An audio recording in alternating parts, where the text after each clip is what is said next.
Pour cuisiner, pour se chauffer, aurons-nous suffisamment de gaz cet hiver? La question peut inquiéter, mais elle se pose bel et bien aujourd'hui.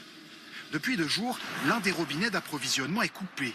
La France ne reçoit plus aucun gaz russe de ce gazoduc ici en bleu, passant par l'Allemagne. La Russie, qui fournit habituellement 17% de notre gaz, a mis ses menaces à exécution. Notre produit, nos règles. Nous ne jouons pas selon des règles que nous n'avons pas faites. Le gestionnaire du réseau français GRT Gaz se veut rassurant. Ces dernières semaines, ils ont rempli les stocks autant que possible, à un niveau plus élevé que les années précédentes. Aucune difficulté n'est attendue durant l'été pour satisfaire les besoins des consommateurs français. Mais qu'en est-il pour l'hiver? Pour éviter la coupure pendant les jours de grand froid, le temps presse. La France n'a plus que quelques mois pour importer du gaz d'autres pays.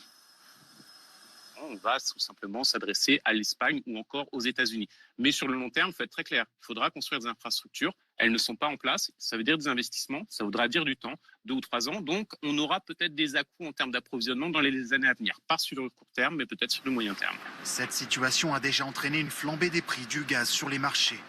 Le bouclier tarifaire protège les particuliers jusqu'à la fin de l'année, mais ce n'est pas le cas pour les entreprises ou les collectivités locales.